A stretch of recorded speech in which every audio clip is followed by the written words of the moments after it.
Our next session is with a very distinguished person on decoding Bharatiya and Bhartiyata.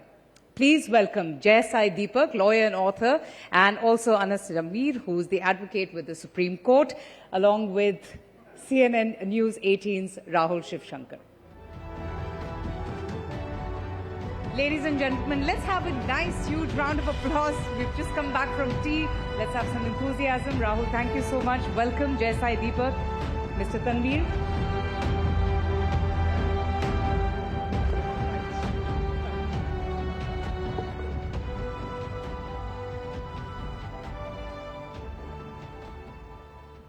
Good evening. Good evening, everyone. The buzzword is Bharat. Bharat, that is India. The Prime Minister has already outlined the ideological governance and cultural contours of the transition to Bhartiyata. So let's decode Bharatiya and Bhartiyata with these two fine gentlemen on the stage with me. Let me first begin with you, J Sai Deepak. You've written a number of books. In fact, you're coming out with a third in a series. What values define a Bharatiya for you? So, one, I think the question that is usually asked is whether this is a religious construct or a civilizational construct or a cultural construct. I think if you go by the words of Sri Sarvapalli, Radhakrishnan and Swami Vivekananda, it's impossible to take religion out of Bharatiya life. And I think a lot of people have tried but have failed to remove religion from even politics for that matter. Whether that's for the good or the bad, that I think posterity will decide. But it's a statement of fact, it exists. So I believe that religion and culture go hand in informing the civilizational identity of this land, which is Bharat. But the problem is, if you were to treat this as a construct which is meant to exclude certain populations from the tapestry of Bharat's identity, well, that's not the purpose of it. When you try and reclaim your identity, you're merely saying, this is who I am, and I'm happy to accommodate everybody else who does not have an antithetical relationship with this identity. So as far as I'm concerned, both Hindu Dharma, along with civilizational aspects which are part of, let's say, Hindu cultural mainstream, define what is Bhartiyata. During the course of the drafting of the constitution, one of the questions that was asked is that when public morality is sought to be defined and its contours are sought to be understood in the context of Bharat, what is the repository or the reservoir from which we draw those values? To which several members of the Constituent Assembly took the categorical position that Dharma is the public morality of Bharat. So if you were to ask me what is the defining trait which defines Bhartiyata, then you start and end with Dharma.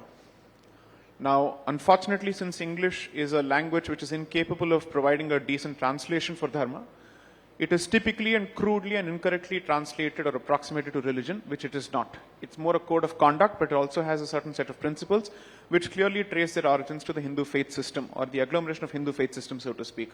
So for me, in that sense, the civilizational identity of Bharat is significantly and primarily informed by Hindu Dharma. But precisely because it's defined by Hindu Dharma, it is capable of accommodating others who do not pose a threat to its very existence. Mr. Anas, let's build on this opening by J Sai Deepak.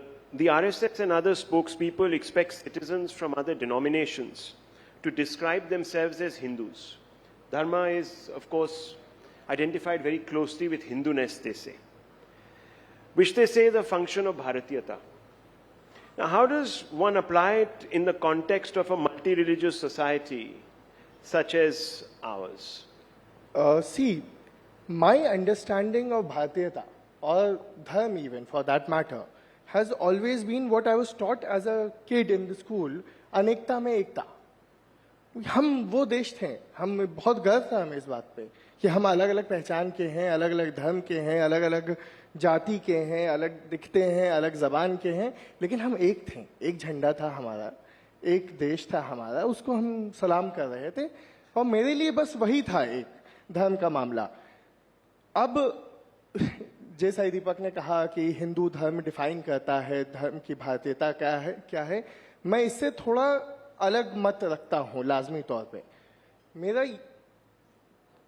ये कहना है कि जब 1950 में हमने संविधान अपनाया तो हमने इस मुल्क को एक डिसाइड किया कि हम ऐसे देखते हैं, ये ऐसा होगा, एक सेक्युलर देश होगा, ऐसा देश होगा जहां सब बराबर होंगे, जहां सबके पास समान अधिकार होंगे।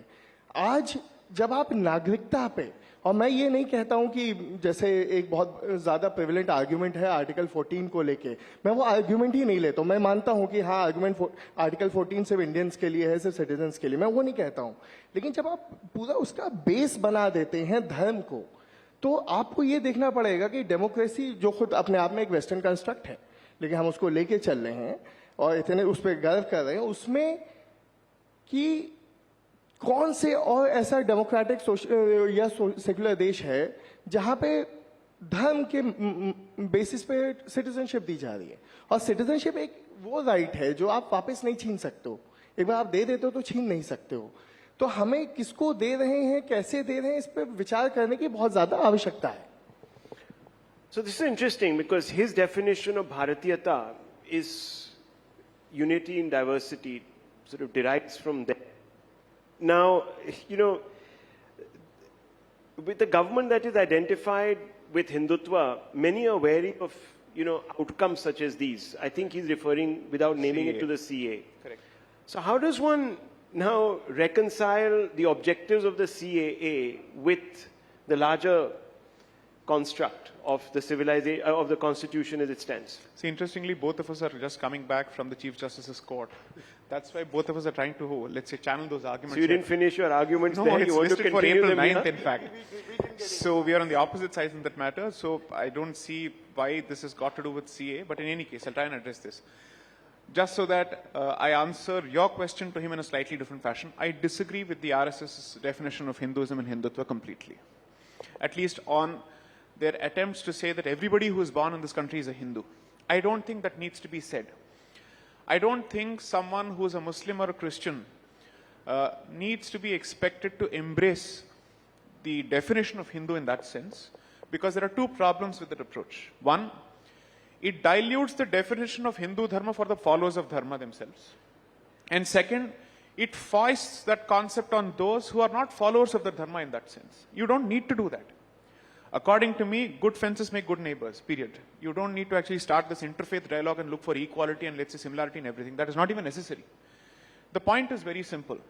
When you speak of unity in diversity, Bharat traces that very value precisely from Hindu Dharma, because Hindu Dharma is ultimately an agglomeration of multiple faith systems within itself.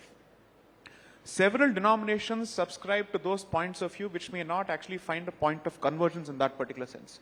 The Vaishnavite might ultimately see Vishnu as the supreme being. The Shaivite may ultimately see Shiva as the supreme being. The Shakta might see Shakti as the supreme being or Devi as the supreme being. For each of them, you can think of them as monotheism in silos, but it's a polytheistic pantheon in that particular sense. So unity in diversity, as far as Bharat is concerned, cannot have learnt it from anybody else except Hindu Dharma, at least in the history of the subcontinent, so to speak. So on that, I don't think there is a difference of view between Mr. Tanveer and me. There is a clear difference of view in the attempts on the part of, let's say, certain sections of certain cultural organizations to dilute the definition. Now, should we go to the argument of the CAA? I will just limit it to this because ultimately this matter has to be contested before the court of law, the Chief Justice's court on April 9th, which is the next date. The point is, I don't think that piece of legislation is meant to threaten anybody who lives here as a legitimate citizen of the country, regardless of their faith. Two, I don't think the definition of CAA or the way it is being included as a humanitarian intervention as part of the Citizenship Act has anything to do with the topic here. So let me stick to the topic here. The point is, Bhartiyata ultimately means that your points of loyalty, your points of allegiance are not extraterritorial, and that you choose loyalty to Bharat more than anything else. Now that is easy as far as adherents of Hindu Dharma is concerned, simply because their sacred spaces are here. But if you happen to follow a certain faith system, I'm not saying that it is impossible for a non-Hindu to be loyal to Bharat. I don't think that statement can be made at all. in light of the kind of examples that we have had, right from Sri Arif Muhammad Khan of today to Abdul Kalam of the past. So I don't think those examples are valid. Those who are able to reconcile their faith, which have emanated from other parts of the world, and their loyalty to Bharat, according to me, are fully capable of subscribing to the concept of Bhartiyata. I am not going to use religion as the sole and the primary filter to exclude people from the pale of Bhartiyata. I'm saying those who are able to strike that balance will obviously fall within the definition. Those who think that their personal identity from a religious point of view is at loggerheads with Bhartiyata would have made the decision anyways. I'm just hoping that since we are told that there is an Indian brand of certain foreign systems or foreign faith systems, there truly exists such Indian brands which is different from the brands that is followed in our immediate neighborhood. That's all I can say.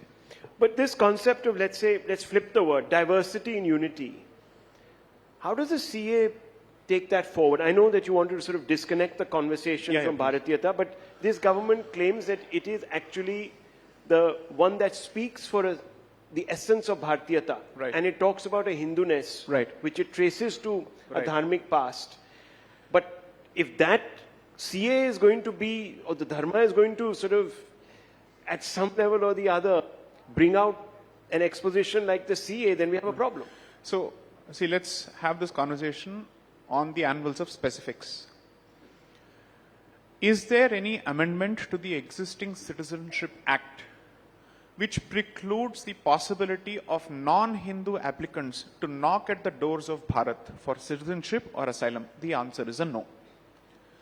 The CAA is a limited inclusive intervention for the purposes of addressing the unfortunate realities of our immediate neighborhood, where 3 Islamic republics have a specific problem with other identities. That's the unfortunate reality.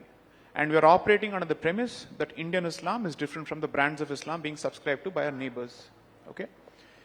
Therefore, those people who are getting the rough end of the stick, thanks to their minority position in those countries, are being given a certain expedited option.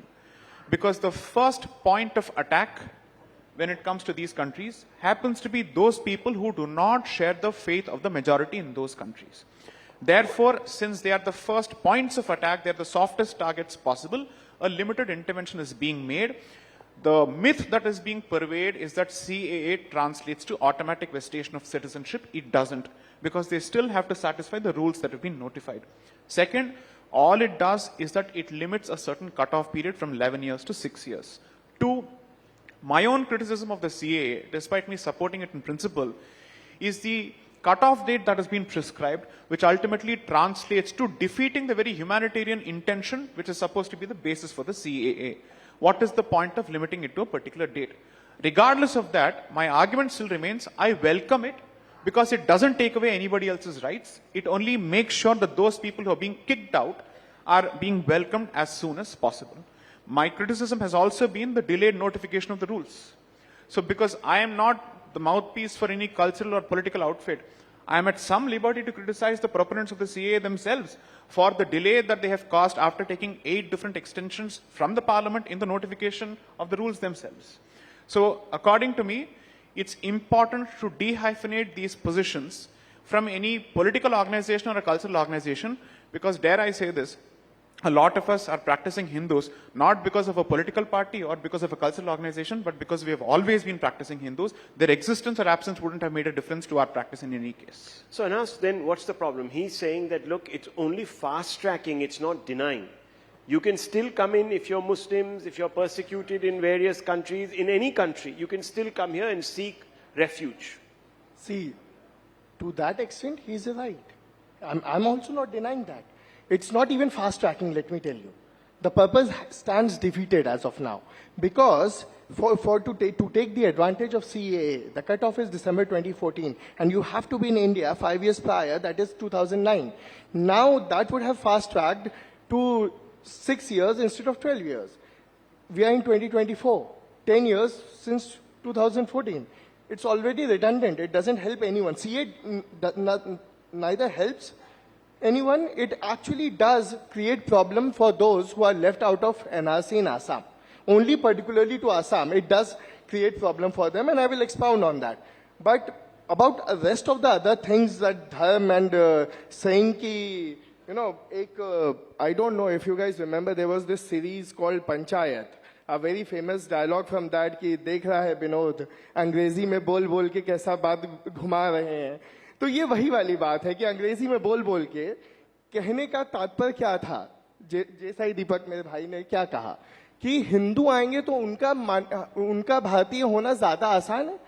आप रोज खबर पढ़ रहे हैं राजस्थान से लेके लखनऊ से लेके हर जगह से हिंदूज हैं जो जिनको हमारी एजेंसीज अरेस्ट कर रही हैं आईएसआई का साथ देने को. तो एक किसी भी रिलीजन को, किसी भी रिलीजियस डिनोमिनेशन के लोगों को आप एक ब्लैंकेट वो थोड़ी दे सकते हो कि तुम आए हो, तुम हिंदू हो तो तुम अच्छे भारतीय हो गए. ये कोई इसकी कोई यानी कोई सेंस ही नहीं बनता है इस बात का. ठीक है, ओथ ऑफ एलिजियंस तो सभी को लेनी है, लेकिन इस बात का कोई सेंस नहीं बनता. यानी इससे बेतुकी बात तो मैंने reasonable classifications reasonable classification by many countries. Let's talk about Hindu. What about the Tamil Hindus from Sri Lanka? What about the Buddhists from China and other places? For that, I mean, we have a. So आपने उनको क्यों छोड़ दिया? अगर आपको लेना ही था, and I understand कि आपकी अलग पॉलिसीज वही है तमिल्स के लिए, आपने उनको वो दिया, लेकिन सिटीजनशिप तो नहीं दिया आपने उनको रेफ्यूजी उसका दिया, सिटीजनशिप नहीं दी. तो आपने तो हिंदू के साथ भी पूरा कोई अच्छा तो नहीं किया है, आपने उनको भी छोड़ दिया है. दूसरी चीज मैंने कहा, मेरे सीए से कोई कॉरल नहीं है. It doesn't affect me at all. मेरी सिटीजनशिप सेफ एंड सिक्योर है. लेकिन असम में 19.4 लाख लोगों की सिटीजनशिप चली गई है. वो भी नेचुरलाइजेशन के लिए अप्लाई कर सकते हैं उसमें से. लेकिन अगर अब सीए के तहत अगर उनको करना पड़े, मैं ये नहीं कह उनको सिर्फ इसी के तहत करना है, लेकिन अगर करना पड़े तो 2 लाख जिसे असम में ज्योतिवादी कहते हैं, जो हमेशा अपने को असमीज कहते रहे हैं, कि अपने को इंडिजीनियस कहते हैं, वो भी तो बाहर हैं. क्या वो खुद को पहले बांग्लादेशी प्रूफ करेंगे हिंदुस्तानी कहलाने के लिए? इससे बड़ी अपसर्ड कोई चीज हो सकती है कि हिंदुस्तानी को हिंदुस्तान की सिटीजनशिप के लिए, नेचुरलाइजेशन के लिए खुद को पहले बांग्लादेशी प्रूव करना पड़ेगा. Okay. I'll try and make sense of the garbled argument presented here and see if I can unpack a few layers from Garbled that argument. Yes. Okay. So first, see, here's the point. Yeah. Ever since the end of the LTTE, situation has normalized to such an extent that Tamil Sri Lankans are not being forced to flee that country. That is a fact.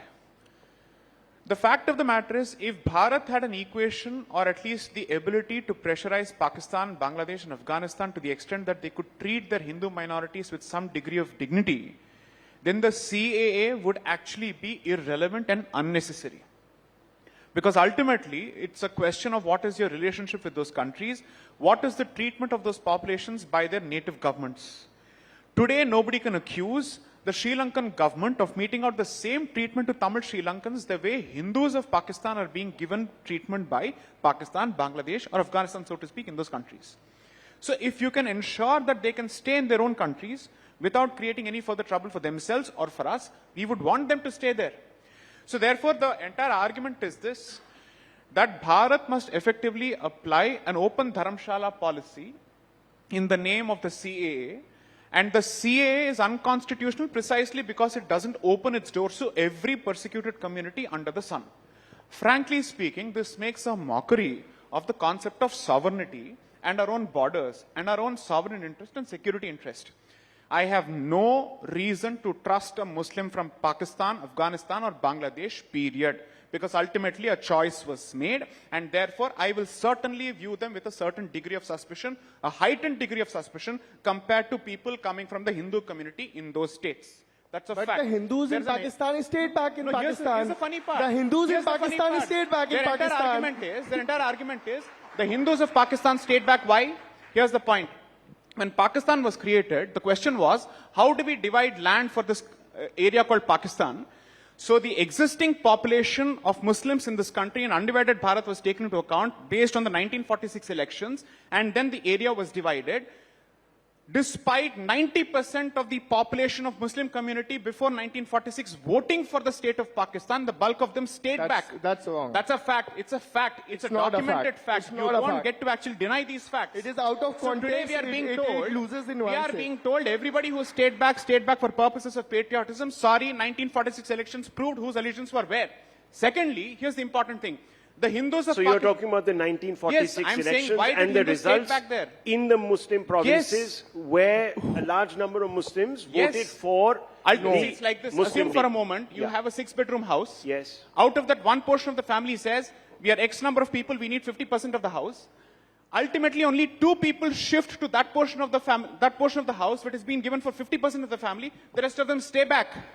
Now, because we are constantly told that Dr. Ambedkar is the framer of the Constitution, and we are expected to constantly kowtow to him, why would Dr. Ambedkar speak of a complete exchange of populations after 1946 and after the elections if he wasn't aware of the ground reality when he was actually part of the drafting committee of the Constitution? So why is it that Ambedkar is selectively quoted and cited in other contexts? Why don't we quote him in this context? What did he say in his book, Pakistan or the Partition of Bharat? What did he say with respect to the reasons for population change? Why did he actually bat so vociferously for population exchange more than even Madan Mohan Malviya for that matter? Madan Mohan Malviya is the founder of the Banaras Hindu University in 1916. These are all people who were participants in the Sangathan movement. The one who openly wrote a book asking for exchange of the Muslim population of Bharat with the Hindu population of undivided Pakistan, so to speak, was Dr. Ambedkar. What is the response to that? So if you have a problem with this argument, go ahead, call Dr. Ambedkar an Islamophobe. We'll see what happens after that. No, I will not do that. I will not do that. Anyway, caste is a But Western construct, my friend said earlier. fundamentally, there was a whole movement, as you know. Let me put nuance to what he said. No, they'll blame the two-nation theory on Savarkar and they'll leave Syed Ahmad Khan out of the picture. Okay. That'll be the See, traditional When, argument. when a man Go ahead, loses please go patience to Okay. listen, I know I have Yeah, one. yeah, Make yeah, your point. Okay. Of course you have. Please. First I'm of going all, see, this is what I learned during my days in debating. If a man attacks, see, this is the problem. This is the problem. We started with Bhartiyata. We started with Dharma. It ended up coming to Muslim from Pakistan. Like every single time. Is that Dharma? What about your own existence? Why are you not proud of that? I come from Banaras. संकट मोचन मंदिर के प्रांगण में खेला हूं मैं मुसलमान हूं, मैं 5 वक्त का नमाजी हूं, मैं सब रोजे से हूं, ठीक है, लेकिन मैं वो भारत को रिप्रेजेंट करता हूं। ज्ञानवापी वापस दे दीजिए। ज्ञानवापी वापस दे दीजिए। ज्ञानवापी पे चल रहा है, मथुरा वापस दे दीजिए। अरे आप सब ले लीजिए। अढ़ाई चोपड़ा वापस दे दीजिए। देखिए, अदीना मस्जिद वापस दे दीजिए। 40,000 places, give it all back. I'm sure Banaras में आपने ये मैं जीत चुका हूँ, ये मैं जीत चुका हूँ। यहाँ हो गई तकलीफ। अब आप सुनिए, मैं उसकी बात करता हूँ 1946 की। 1946 में इन्होंने कहा कि 2-4 लोगों ने वोट दिया, 2 गए। भाई, वोट का अधिकार कितनों को मिला था? आपने उस टाइम पे भी अंग्रेजों ने ही दिया था, जो दया भाव था, या हम जीते थे, जो कह लो। But you can't deny the facts. No, I'm not denying. See. 80%. 80% कहाँ? I'm denying this. It's not 80%. 86. आपने 100 लोगों में, 100 लोग की जनसंख्या में से 10 को दिया वोट का अधिकार। वो 10 थे जमींदार जिनको मिला, जिनको कहते हैं कि अलीगढ़ के बच्चों की, लौंडों की बदतमीजी है पाकिस्तान। हमेशा ये कहा जाता है कि अलीगढ़ के लौंडों की बदमाशी है ये। तो ये वही था पाकिस्तान, तो अलीगढ़ के लौंडों की बदमाशी था। उन्हीं को तो आपने अधिकार दिया था वोट का। हम जैसे, चलो हमारे भी रहा होगा, हमारे ठीक ठाक घर से आता हूं मैं, लेकिन बाकी जो गरीब थे वो थे, उनको अधिकार नहीं मिला था, औरतों का अधिकार नहीं मिला था, एक तबके को मिला था। वो तबका पाकिस्तान चला गया, उसको वहां पे बहुत जमीन मिली है, वो बहुत अमीरी से, क्योंकि पाकिस्तान ने तो अपना जमींदारी एबॉलिशन भी नहीं किया, तो इन लोग के पास जमीन है, वो वहां खुश हैं। हम आज तक उनका झेल रहे हैं। हमसे तो कोई मतलब ही नहीं था, हमारे पास तो वोट था ही नहीं। तो अगर वो इतने हम पे उसका इल्जाम क्यों है? sold on the idea of Pakistan, and if they now find that the idea is not a good one, in fact they are getting actually discriminated because of who they are in Pakistan, then it's not our responsibility to rehabilitate. It is not a responsibility for Hindus also. Sovereignty की बात हुई थी ना, अपने border की बात हुई थी। हिंदुस्तान की बात होती है तो हिंदुस्तान के लोगों की बात होती है। आप सिटीजनशिप नेचुरलाइजेशन का आपके पास पूरा प्रोसेस था, 12 साल में पूरा होता था, एक बहुत अच्छा डेवलप किया था। पार्लियामेंट के पास वो राइट था, पार्लियामेंट के पास आज भी वो राइट है। 12 साल में मिलता है कि आप यहाँ पे 11 साल हिंदुस्तान में रहें, 1 साल आप लगातार रहें, या तो आप हिंदुस्तान में रहे हैं या हिंदुस्तान की सरकार की आपने सेवा की है। इसमें क्या बुराई थी? खैर, आपने कहा चलो हम एक्सपेडाइट करेंगे, एक्सपेडाइट भी नहीं हो रहा है। Respond to that. इसमें क्या बुराई थी? This is just a political. He's just saying Hindustan has no civilizational obligation to the Hindus of Pakistan. Fair enough. That's what he keeps saying. 12 times he's just dropped the word Hindustan. Second, Aligarh के लॉन्डोंग की जो अय्याशी है वो भारत पे बहुत भारी पड़ी। Okay, बहुत भारी पड़ी। Millions of people lost their lives. Millions of women were raped and paraded naked. and this is dismissed as Aligarh ke London ki ayyashi. How नहीं insensitive to the people who इसमें actually done सिर्फ this. Millions में सारे That's the हैं funny by the part. way. This is the funny millions part. में कोई एक com नहीं Here's the है. funny part. So the point I'm trying to make is, we discuss the obligation that independent Bharat has an obligation towards Hindus and Sikhs living in undivided Pakistan. This discussion happens from 45, 46, 47 because the conversation has already started. After the Lahore resolution and Karachi resolution, it's absolutely clear that Pakistan has become a reality. So then on, the questions start getting addressed. The Constituent Assembly starts, it's formulated in August 1946. Subsequently, once the conversation starts, we actually keep a few seats open in the hope that Pakistan doesn't become a reality. That is the extent to which we went. When we realized this is not going to happen, we switched the conversation to ask the question, what do we do to those people who are being held hostage? Because the history of this period will show that Pakistan decided to use the non-Muslim population of that particular area as a hostage population to negotiate with Bharat. The entire basis for the Nehru-Liaquat Pact ultimately was this. Let's assume for a moment that we don't owe an obligation to the Hindus of Pakistan and Pakistan doesn't have a duty with respect to Muslims of India. Why did the fount of everything that's great in this country, Shri Pandit Jawaharlal Nehru, choose to enter into a Nehru-Liaquat Pact where both of us are assuring the other with respect to the safety of religious minorities in their country? What is this basis then? Ultimately, at the political level and at the constitutional level, we have accepted that we have a civilizational duty towards these minorities. Anas, This that's is a valid documented point. fact. That is That's a a very valid valid point. point. See, There you go. I'm neither holding brief for Nehru, nor I'm No, holding you brief for please Pakistan. answer the first of specific all. question. Forget But about holding I a brief. completely agree with that. At that point, So we are now Nehru-Liaquat- executing that civilizational brief. No. Allow me. The civilization Nehru-Liaquat Pact. What did it say? It said कि भाई तुम अपने तरफ के minorities की वो करो, हम अपनी तरफ के करेंगे. वो चल रहा है, वो वहां भी चल रहा है, यहाँ भी चल रहा है. नहीं हो रहा है, आप इंटरनेशनल फोरम्स पे प्रेशर डाल सकते हैं. हिंदुस्तान बहुत मजबूत है, हमने पाकिस्तान को बहुत पीटा हुआ है भाई. आप क्या बात करते हैं? हम हर जंग जीते हैं, डिप्लोमेसी में हम उनसे ऊपर हैं, हर चीज में हम विश्वगुरु हैं, मदर ऑफ डेमोक्रेसी हैं. The spirit of the agreement हाँ, gave both the countries a say in the welfare of the religious minorities across each other's borders. Right. Because of our history. Unfortunately, in Pakistan, they broke that contract, that agreement. Now we fear for the future of the religious minorities, the Hindus, the Sikhs, the Christians, the Buddhists, the Jains, and the others. Christians So they also. say, where are the Jews? Well, there was only Christian- one Jew according to the census of Pakistan. Yeah. So they are saying that Jews because you is do not not a include question. Jews. That's not the So point. here's the point. If you read Articles 5 to 11 of the Constitution, that is entirely Pakistan-centric when you're defining citizenship as part of your own constitution because you realize that there's a continuing cord that connects you with the people there. It also speaks of how many people can go there. When you come back, what happens to your citizenship, so on and so forth. So in the backdrop of your specific history of the subcontinent, considering the basis for the partition, for us to say we owe no obligations whatsoever, despite the Nehru-Liaquat Pact, according to me, is to make an argument in vacuum when there are clear documented facts to the contrary. Look, I get the sense. मैं Can अपनी I बात ask a तो कह भी नहीं provocative पाया question? था, लेकिन I'm very thankful to my friend here. He knows that I'm fasting and I can't speak much, so he's doing all now, the speaking मेरा for me. Tuesday fast चल रहा है. नहीं आप पानी तो हनुमान जी पी का सकते हो fast कि चल नहीं? रहा है. हाँ तो but I'm being thankful to you. Why are you getting agitated? I'm just being thankful to you. Don't get so angry. You need not be so angry. हम लोग बहुत गुस्से वाले हो गए. क्या हो गया है? शांत रहो यार. अच्छा है सब. These ठीक are है. responses to my arguments. Please continue. हाँ अब मैं आता हूँ उस बात पे. मैंने कहा मेरा सीए से कोई क्वारल नहीं. मैंने शुरू में ही कहा था. मैं फिर से वापस आ रहा हूँ. मेरा क्वारल क्यों होगा? थोड़ा सा है. वो है अनकॉन्स्टिट्यूशनैलिटी पे. मैं संविधान को मानता हूँ.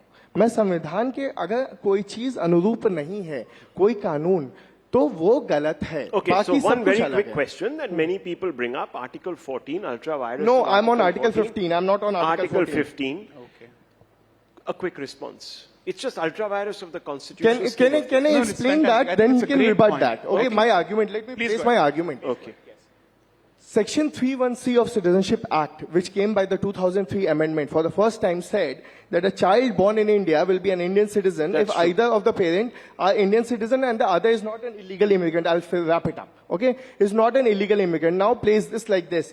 I am a Muslim, born after 2003. I'm an Indian citizen. My mother is not. Sure. My mother is an illegal immigrant. Similarly placed, there is a Hindu kid.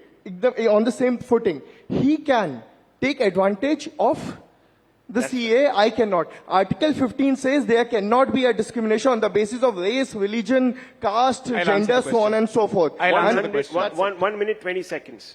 The problem with this argument is that a Pakistani Hindu refugee who has come through a legitimate refugee channel is being equated with a Bangladeshi Muslim immigrant who has come through the illegal channel as part of this particular I'm talking definition. about born in Therefore, India. When Pakistani Hindu I'm refugees... talking about Indians. I'm That's not exactly even what talking I'm about saying. Pakistanis. A Pakistani Hindu refugee and an Indian parent, so to speak, when they combine, it's a marriage between an Indian citizen and a refugee within Bharat, which is recognized by an Indian law.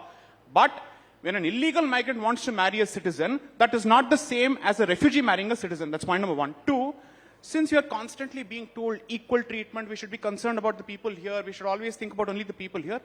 What is my friend's position on the Uniform Civil Code?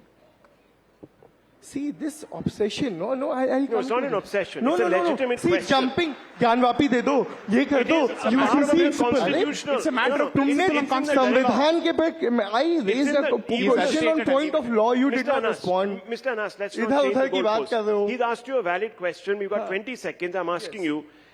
The Constitution itself says we should give ourselves a uniform civil code. The Supreme No, Court itself... it is part of DPSP. Yes, it yes, is not yes, part sir. of fundamental right. First, So not let me enforceable. realize my fundamental rights. That is the Sir, priority. it is an objective of the Constitution of No, India. fundamental as rights are part the of- priority. First, give me Sir, that. it is a directive principle. You aspire towards that. The state aspires for that. It is an ideal that we must aspire to, as the Constitution also upholds many other ideals to aspire to. No, not times up. You need to you answer. won't give me time to respond, and you Please, go ahead. 1 minute. See, no, you haven't even raised a question. What will I No, respond? I've to? asked you. I said, how are you saying that this is a... See, UCC is part of DPSP. मैं अभी fundamental rights की लड़ाई लड़ रहा हूँ. अभी मेरे पास खाने को नहीं है. इस देश में इतने लोग हैं जिनके पास मूलभूत चीजें नहीं So है. it's okay if आप exceptions aspire are कर रहे made हैं for बड़ी certain बड़ी. communities. Exactly. Those Preserve exceptions our can respective नहीं, नहीं. religious freedoms and give us the UCC ability में to oppose Article 12 anybody में else मेरा who is being personal actually right affected in protected Pakistan. है. That's the simple Article 12, argument. which is part Okay. of fundamental right, protects my personal right. Okay, gentlemen, I didn't anticipate such passion, but we find that, no, but look, at least debate is alive in this country. So tell all those people out there that we can debate without fear or favor even the trickiest issues in India today. I'll leave it at this. Thank you very much.